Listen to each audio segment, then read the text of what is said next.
اعوذ باللہ من الشیطان الرجیم بسم اللہ الرحمن الرحیم رب اشرح لی صدری ویسر لی امری واحلل عقدۃ من لسانی یفقهوا قولی واجعل لی وزیرا من اہلی۔ السلام علیکم ورحمۃ اللہ وبرکاتہ۔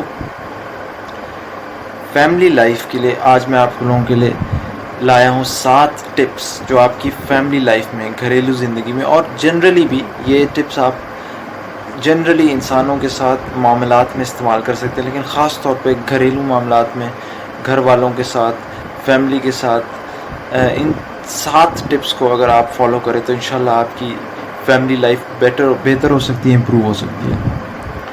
تو ٹپ نمبر 1، فیملی لائف میں اور لوگوں کے ساتھ جنرلی تعامل میں کیپ ایموشنل تعلقات کو لاجیکل تعلقات کے اوپر رکھا کریں۔ اور ایموشنل تعلقات سے مراد یہ ہے کہ جذبات اور احساسات کو منطق اور لاجکس کے اوپر فوقیت دیا کریں۔ یعنی یہ نہیں کہ آپ نے ہر چیز لاجک سے چلانی ہے، بہت ساری چیزیں آپ ان لوگوں کو پیار محبت سے، یہ بھی ہو سکتا ہے کہ انسان کسی کے اچھے اخلاق کی وجہ سے اس کی غلط بات بھی مان جائے۔ اخلاق کا اتنا اثر ہوتا ہے انسان پہ، تو اچھے اخلاق میں انسان جو ہے پیار محبت سے جب کسی کو بات سمجھاتا ہے تو بات سمجھنے میں زیادہ آسانی ہوتی ہے۔ اور اس کی سب سے بڑی وجہ یہ ہے کہ جن لوگوں کے پاس یہ کہنا چاہیے جن لوگوں کو اتنی ہر چیز کی گہری سمجھ نہیں ہوتی یا اتنا ہر چیز کا فلسفہ نہیں آتا، اس میں آپ یہ سمجھیں کہ اس وقت اخلاق کام آتا ہے، کیونکہ اخلاق اور نرمی اور اپنے جذبات کے ذریعے کسی کو سمجھانا یہ یونیورسل ہے۔ Emotions are universal but logic is not. اس لیے یہ چھوٹے چھوٹے سے بچوں کو بھی سمجھ آئے گا، گھر میں عورتوں کو بھی سمجھ آئے گا، گھر میں جو بچے ہیں ان کو بھی سمجھ آئے گا، ہر کسی کو۔ اگر کوئی بات لاجک سے نہیں سمجھ آتی لیکن اچھا اخلاق اور جذبات سے، یہ ایک یونیورسل لینگویج ہے جو ہر کسی کو سمجھ آتی ہے۔ نمبر 2، دا سیکنڈ پوائنٹ، اور وہ ہے گھر کو گھر سمجھنا چاہیے۔ اس کا تعلق بھی پہلے ہی پوائنٹ سے، اس کو ایک روبوٹک انوائرمنٹ، ایک آفس کا انوائرمنٹ نہیں سمجھنا چاہیے۔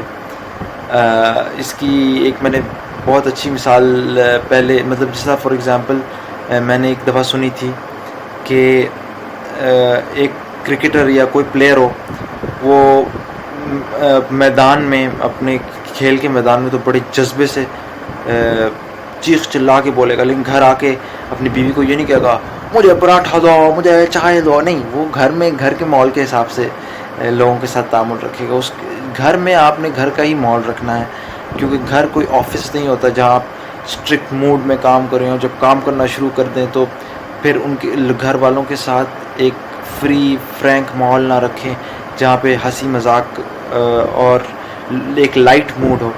گھر ہوتا ہے، گھر کو گھر ہی سمجھنا چاہیے، وہاں پہ ایک روبوٹک انوائرمنٹ نہیں پیدا کرنا چاہیے۔ نمبر 3، وہ ہے اچھا اخلاق۔ اور اچھا اخلاق سے کیا مراد ہے؟ اچھا اخلاق ہر چیز میں، اٹھنے میں، بیٹھنے میں، کوئی پرابلم ہو جائے گھر میں، کوئی مشکل ہو جائے، کوئی مشکل وقت ہو، کوئی آپس میں لڑائی ہونے کا کوئی لڑائی ہو جائے آپس میں، سب سے امپورٹنٹ چیز ہے کہ اپنا اخلاق اچھا رکھیں، اپنے اچھے طریقے سے بات کریں۔ اگر آپ کی کوئی ایسی پوزیشن ہے کہ آپ کو غصہ بھی آ رہا ہے اور کوئی سٹریس بھی ہو رہا ہے، اس کے باوجود اگر آپ اس کو جینٹلی ہینڈل کریں گے، کیونکہ سٹریس لینے سے، پریشان ہونے سے چیزیں تو حل ہونی نہیں، تو لہٰذا اچھے اخلاق سے اگلا بندہ بھی قائل آرام سے ہو جائے گا۔ نمبر 4، وہ ہے مسکرانا۔ یہ تھوڑی شاید چیز مشکل ہو، لیکن یقین کریں مسکرانے سے آپ سمجھیں آپ ایک فضا بنا دیتے ہیں۔ ہر بات مسکرا کے کرنے سے، اور سبحان اللہ جنرلی اٹھنے بیٹھنے میں ایک دوسرے کو مسکرا کے دیکھنے سے ایک تو انسان کا چہرہ کھلا کھلا سا لگتا ہے، اور دوسرے لوگ گھر کے اندر ایک ایسا لائٹ سا موڈ بن جاتا ہے کہ سبحان اللہ ہر کوئی جو پریشان بھی ہو، اس کی پریشانی بھی آپ سمجھیں ایک کم لیول پہ آ جاتی ہے۔ تو یہ تھا نمبر 4۔ اس کے بعد نمبر 5، یہ بہت امپورٹنٹ پوائنٹ ہے، وہ یہ ہے کہ یہ غالباً آپ نے بچپن میں بھی چیز پڑھی ہوگی، بہت ضروری چیز ہے یہ، اور یہ 2 چیزیں ہیں، اور وہ ہیں یہ ایک فلسفہ ہے لیکن ان کو 2 ورڈز میں ہم 2 فریزز میں اس طرح ایکسپریس کر سکتے ہیں. Saying thank you and sorry. Sorry اور تھینک یو کہنا. اور اب اس کا کیا مطلب ہے؟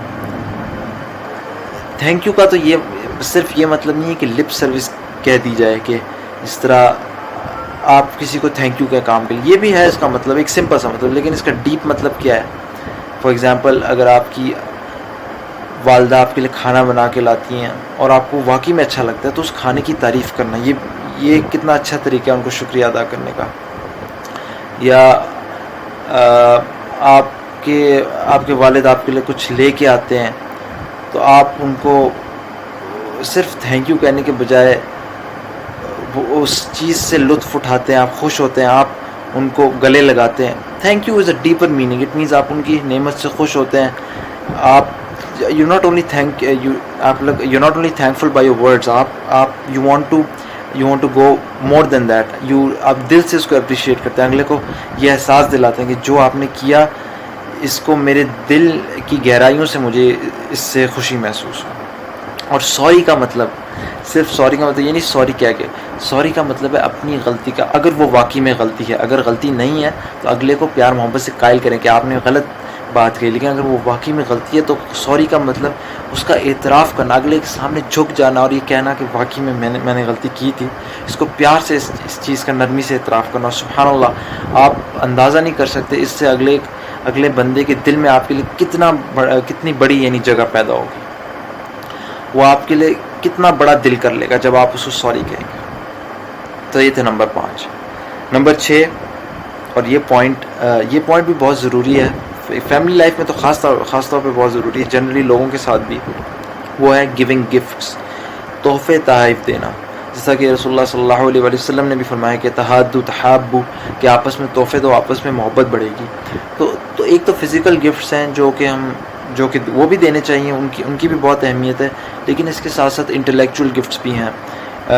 دین کی بات کرنا, کوئی اچھی بات کرنا, کوئی مسکرانا بھی ایک قسم کا تحفہ ہی ہے. تو اس میں صرف یہی نہیں کہ آپ فزیکلی کوئی چیز دیں, کوئی کسی کے لیے کام کر دینا, یا کوئی بھی تحفہ ہو, کوئی اچھی بات کسی کو بتا دینا, کوئی قرآن و سنت کی بات بتا دینا, یہ بھی کوئی خوبصورت تحفہ ہی ہے کسی کے لیے. تو تحفہ دینا. اور سب سے ان ساری باتوں کا یہ ساری باتیں لاسٹ پوائنٹ نمبر 7 جو 7th ٹپ ہے وہ یہ ہے, جو ان سارے پوائنٹس کو بھی کور کرتی ہے اور ان سے بھی آگے جاتی ہے. وہ یہ ہے کہ اپنی گھریلو زندگی میں, اور جنرلی تمام لوگوں کے ساتھ ہی ظاہر سی بات ہے, لیکن گھریلو زندگی میں چونکہ یہاں پہ خاص طور پہ بات ہو رہی ہے, قرآن و سنت کو اپنی زندگی کے اندر A to Z اپلائی کرنا. قرآن و سنت کو اپنا اوڑھنا بچھونا بنا دینا. اس کی تعلیمات جو قرآن و سنت میں آئی ہیں, جو رسول اللہ صلی اللہ علیہ وآلہ وسلم کا طور طریقہ تھا اپنے گھر والوں کے ساتھ, اس کو اپنانا. جو کوئی احکامات اللہ نے کہے ہیں وہ ان کو فالو کرنا, نماز وقت میں ادا کرنا, اللہ کے حقوق ادا کرنا, لوگوں کے حقوق ادا کرنا. یہ آپ انشاءاللہ اپنی زندگی میں اپلائی کریں گے اور اپنائیں گے تو انشاءاللہ تعالیٰ آٹومیٹکلی آپ کی زندگی جو ہے خوشحال بن جائے گی, فیملی لائف خاص طور پر.